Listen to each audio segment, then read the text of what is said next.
Taking over for Ken Norton Jr. as the new defensive coordinator, Clint Hurtt shared his visions for what he hopes to see the Seahawks defense look like in 2022. We're going to be breaking it all down in the newest episode of Locked On Seahawks.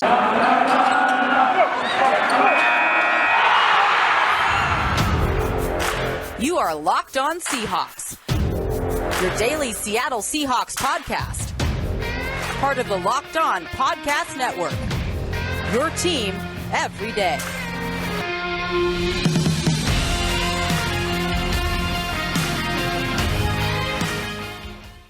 Greetings, 12. This is Corbin Smith, your host for Locked On Seahawks. Joining me as always for our Wednesday episode, my co-host in crime, Rob Rang. Continuing where we left off yesterday, today we're going to be continuing our offseason blueprint to get the Seahawks back to the Super Bowl.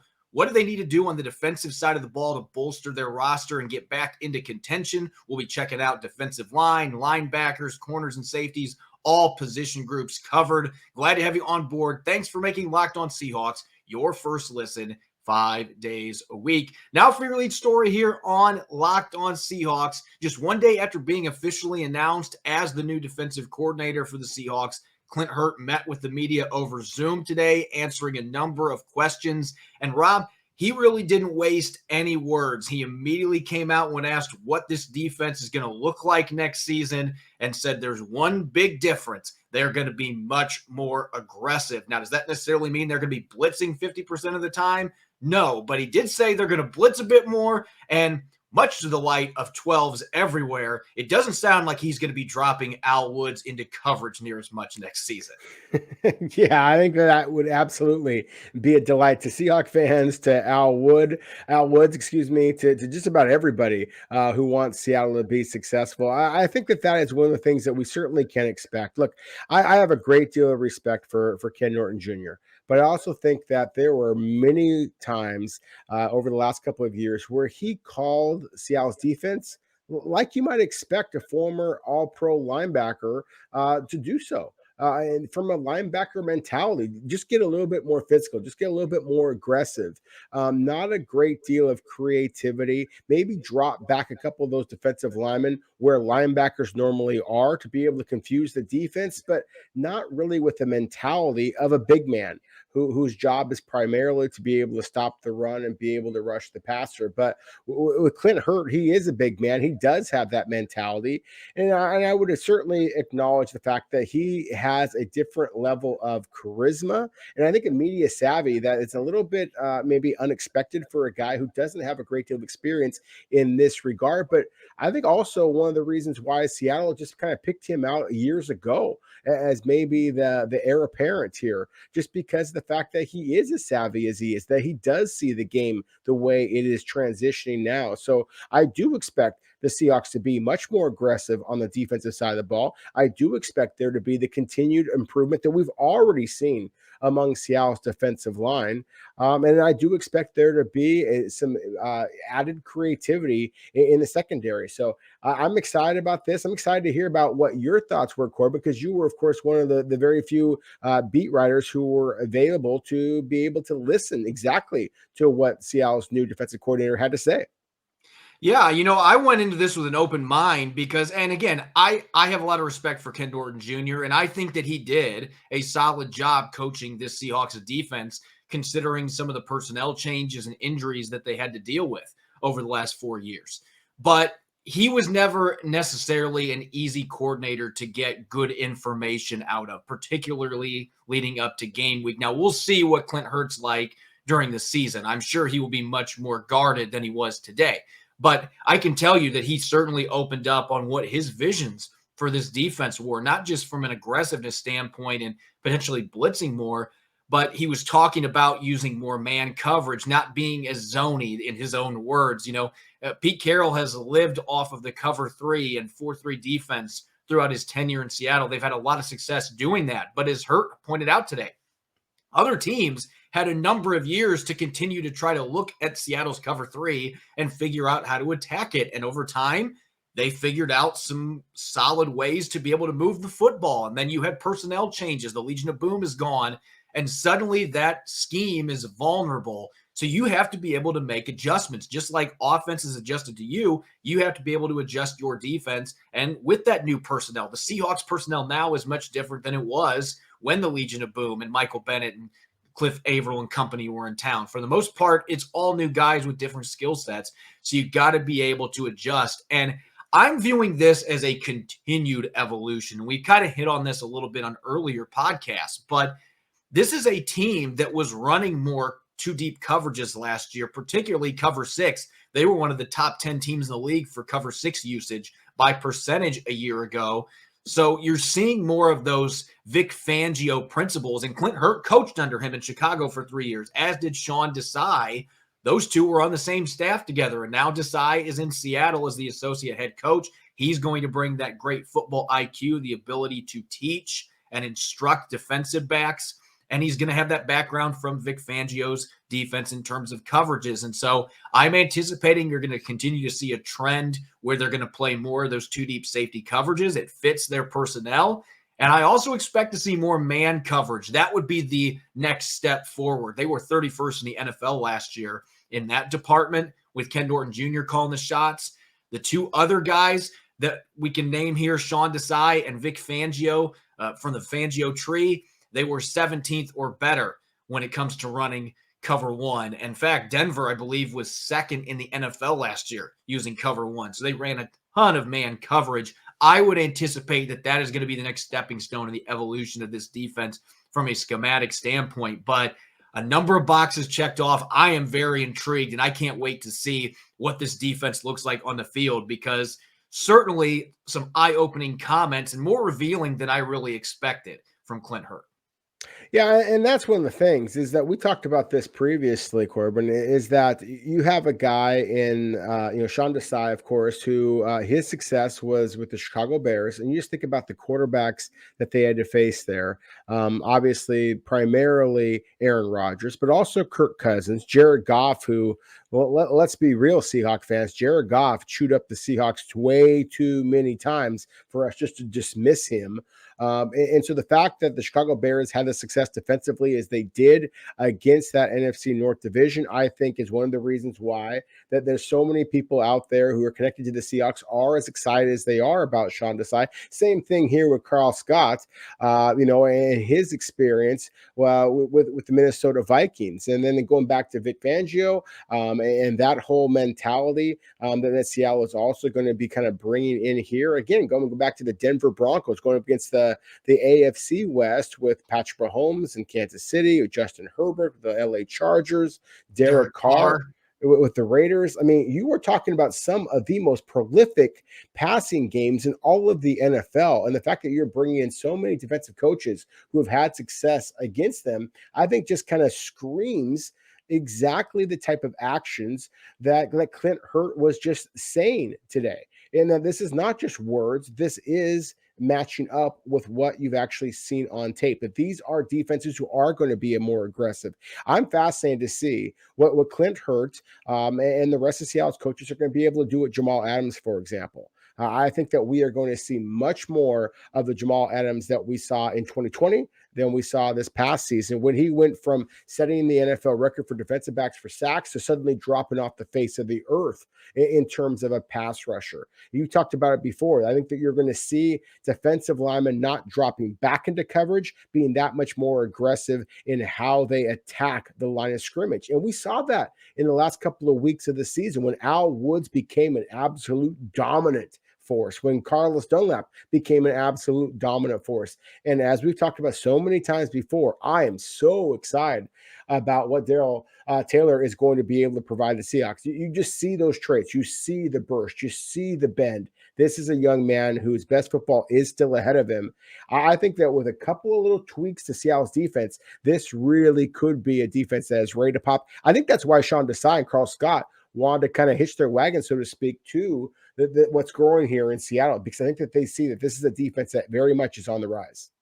Yeah, I think you just mentioned the biggest takeaway for me. I mean, you could overlook all the X's and O talk, and there was plenty of it. I thought Clint Hurtt did a good job with that, but it's clear he knows his success or failure in this position is going to ride on his ability to maximize the skill set of the players at his disposal. And if there's one thing that Ken Norton Jr. struggled to consistently accomplish, that would be it. So with players like Jamal Adams, Carlos Dunlap last year dropping back in coverage a bunch, let these guys do what they are good at. And if Clint Hurtt is able to do that, working with Sean Desai as well as Carl Scott, two defensive back, passing game-oriented minds on this staff, then they have a chance to take a big step forward, especially if they're able to add some impact players, which is a perfect segue into our next couple segments here, because we're going to continue our offseason blueprint looking at what the Seahawks need to do on defense to get back to the Super Bowl next season. You won't want to miss it. Football might be over for the season, but basketball is in full steam for both college and pro hoops. From all the latest odds, totals, player performance props, to where the next fired coach is going to land, betonline.net is the #1 spot for all your sports betting needs. BetOnline remains the best spot for all your sports scores, podcasts, and news this season. And it's not just basketball. BetOnline.net is your source for hockey, boxing, UFC odds, right to Olympic coverage and information. Head to the website today or use your mobile device to learn more about the trends in action. BetOnline, where the game starts. You're listening to the Locked On Seahawks podcast, Wednesday edition. I'm your host, Corbin Smith.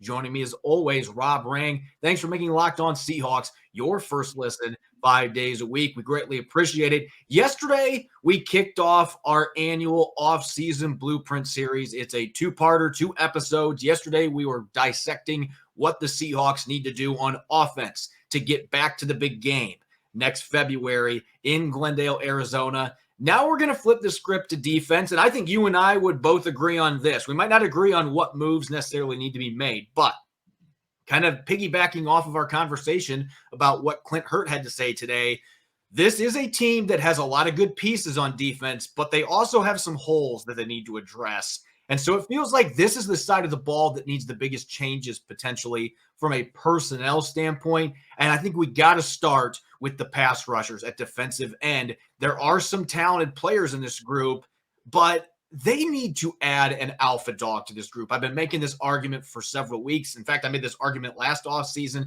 the offseason before. They've had some really good pass rushers on this team over the years, but they haven't had that elite guy that really takes the pressure and opens things up for everybody else. Dunlap kind of did that 2 years ago, but he's getting to be a little older player. You need that player that can come in and get you 12, 13, 14 or more sacks, that true alpha dog. And I guarantee the rest of this defensive line is going to get better rushing the passer by default.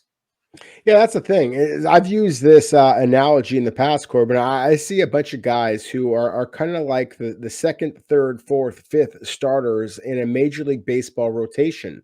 They don't have a true #1. But once you get that #1, once you are not forcing Darrell Taylor, Carlos Dunlap, Poona Ford to be those kind of, #1, #2 kind of guys, you actually put them in a little bit better rotation, then I think suddenly they explode.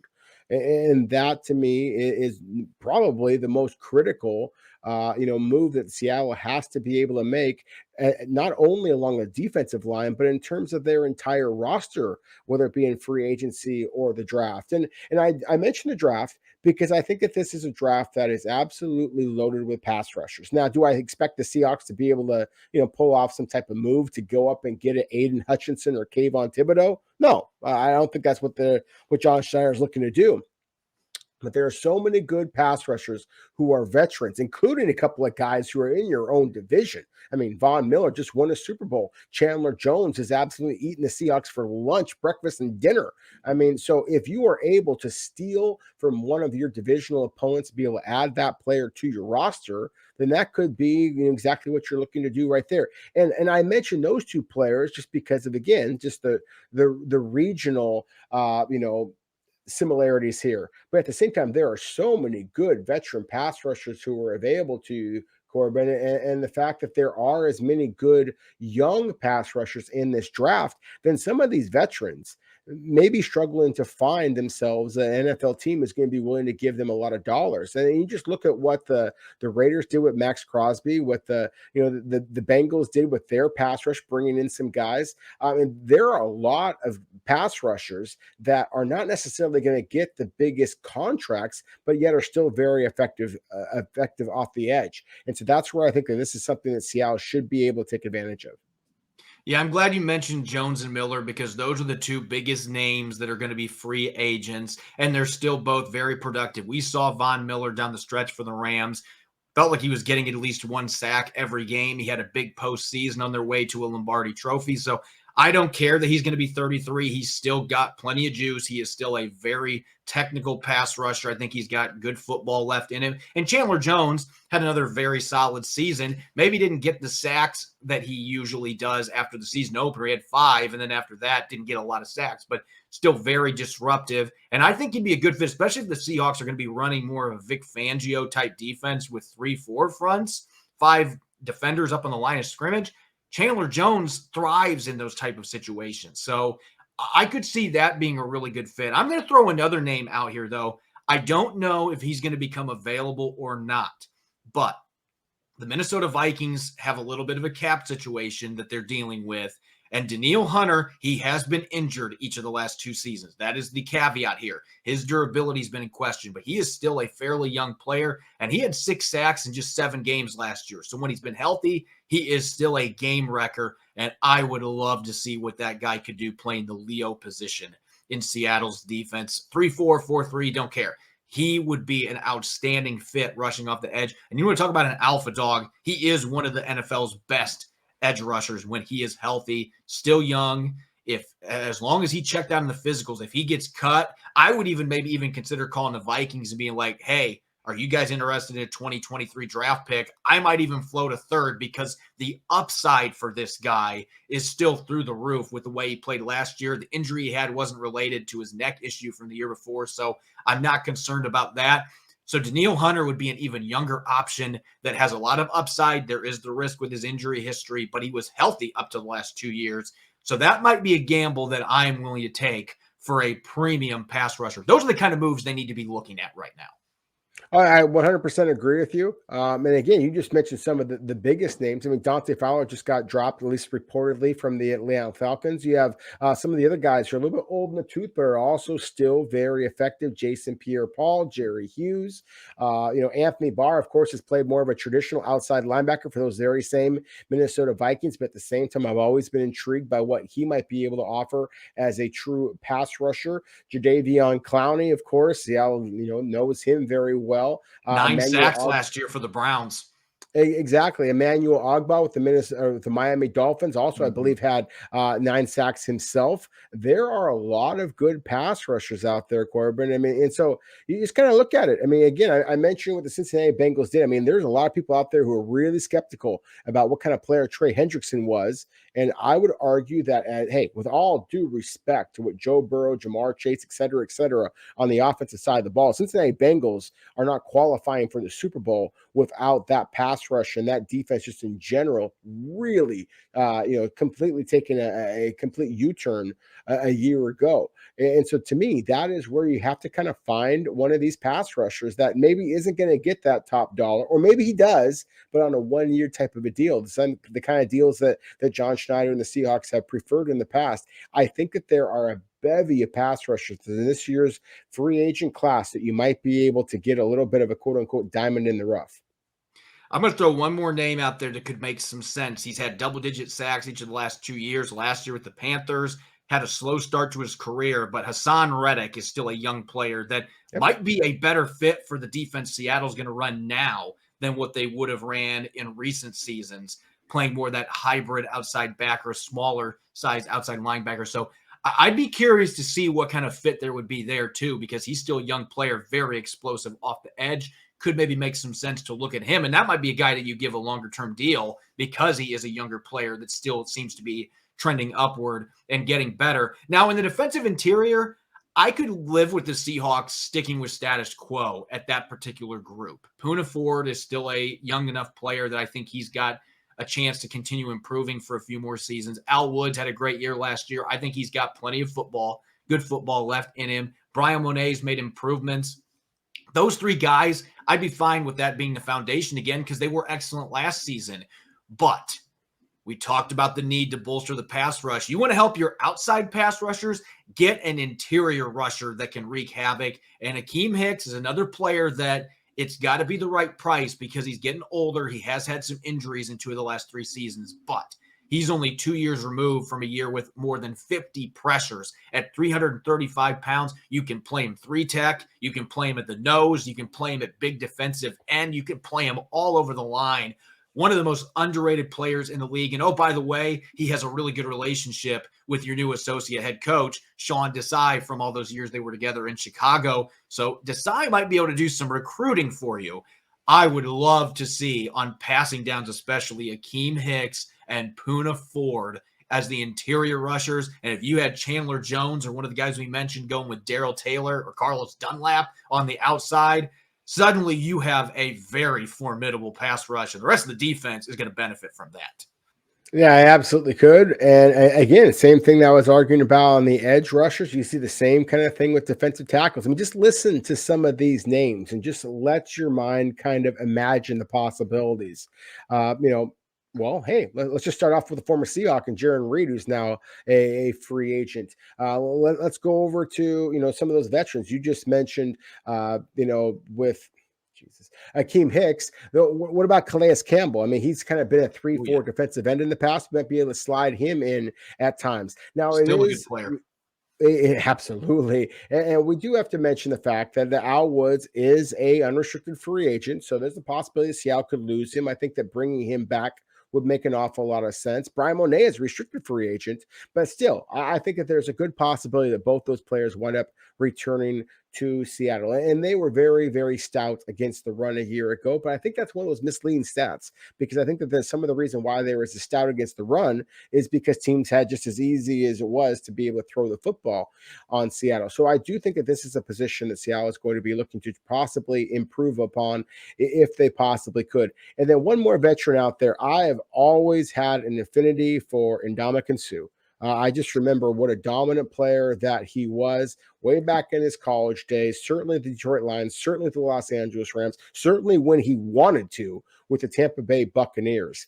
And so if you were able to lure Ndamukong Suh back to the Pacific Northwest where he grew up, and so to me would make some sense, then I think that that's something that Seattle should explore as well. So again, just like we talked about the edge rushers, defensive tackle, there's an awful lot of veterans out there, Corbin, who I think there's only so much money out there. Some of these really good defensive linemen, edge and inside, are going to be kind of stuck at the very end looking for those deals that hey, can I get a 1-year deal and see what I can improve that I still can be very effective in the NFL? I think that's where Seattle has to try to exploit this. If they are willing to throw a whole bunch of dollars at somebody, then again, those edge rushers we talked about a couple of moments ago, that certainly should be their priority. But I also think that this could be something like you saw Seattle do when they were able to bring in Cliff Averill, when they were able to bring in Michael Bennett, both of them taking less money than they probably could have got elsewhere.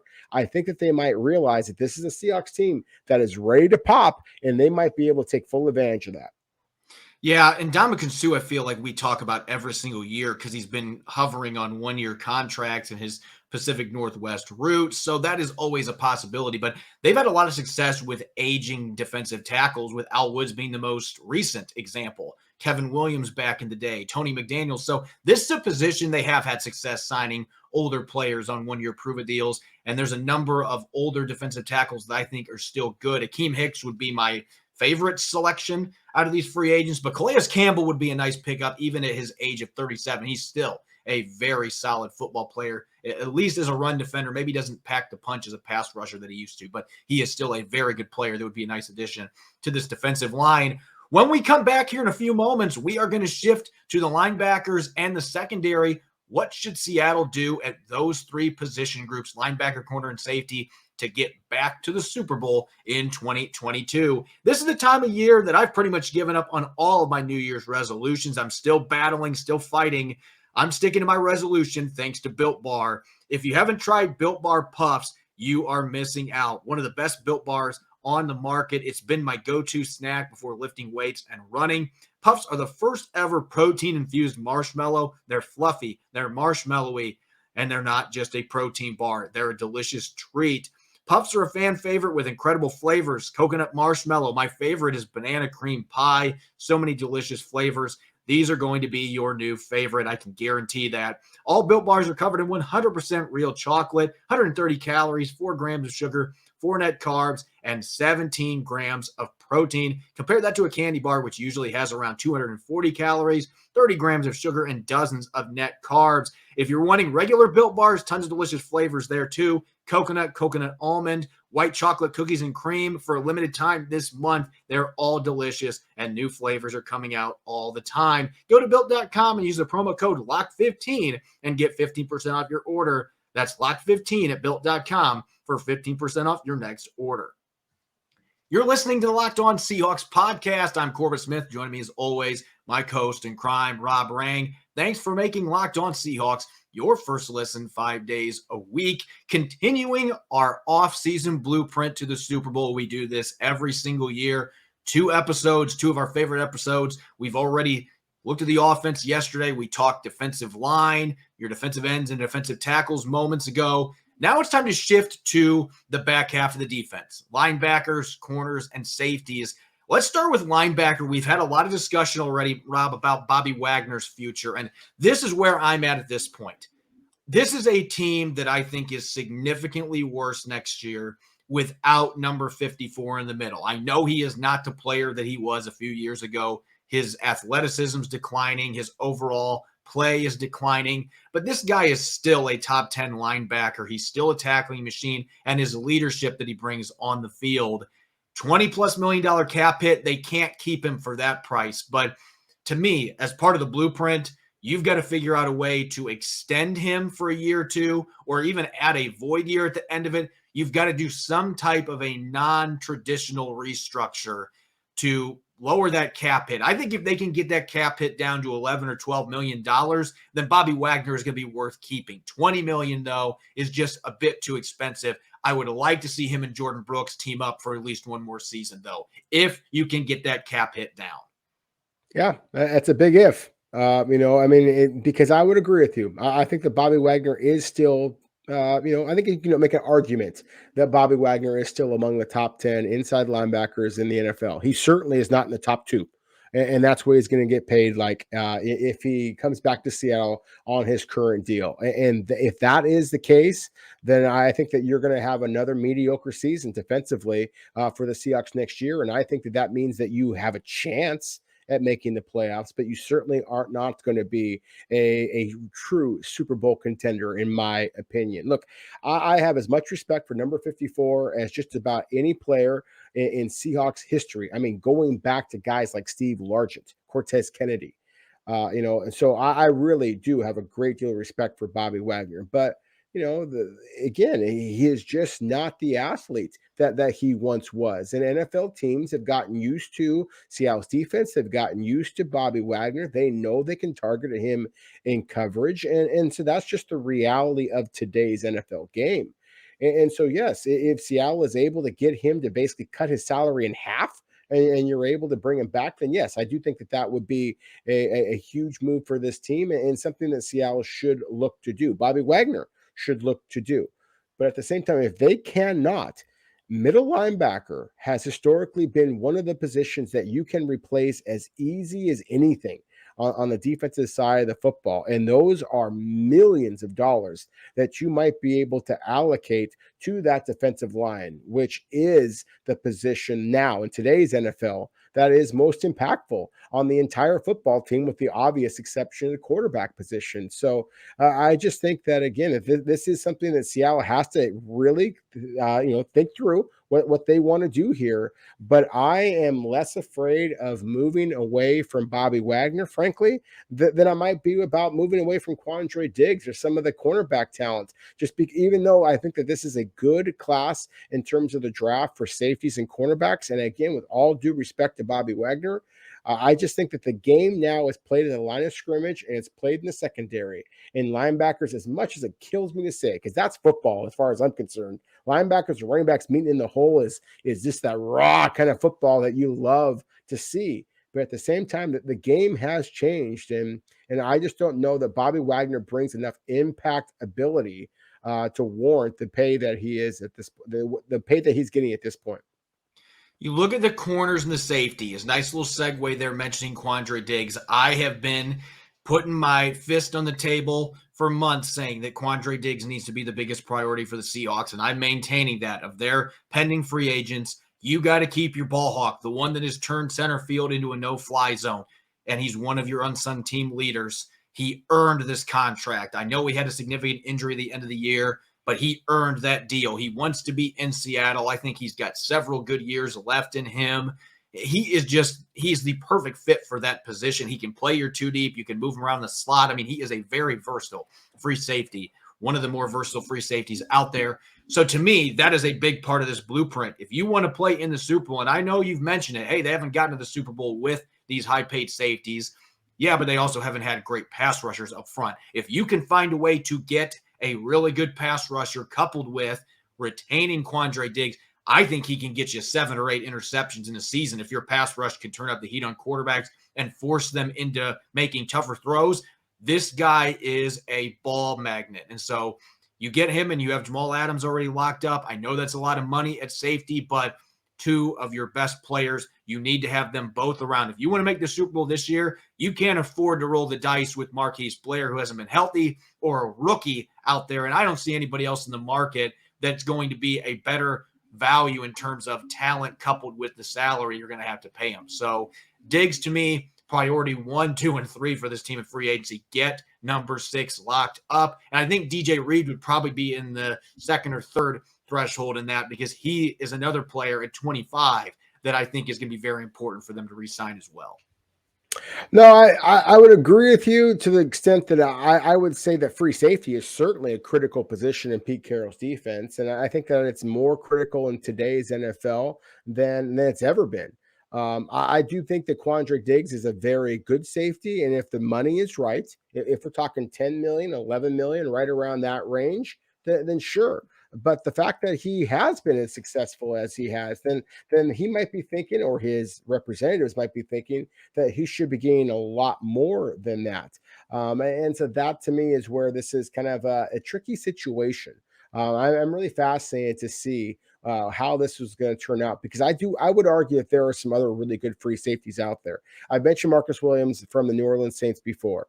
And he's had his mistakes. There's no doubt about it. But at the same time, he's 25 years old. And this is a guy who also has that ball hawking ability. So he would be one other player that I would mention that if Seattle decided to go younger, then I do think that there are some candidates out there. I think that this is a pretty darn good class of free safeties again in the draft as well. And I do not want to see Seattle, go the rookie route if we're talking about trying to compete for a Super Bowl this upcoming season.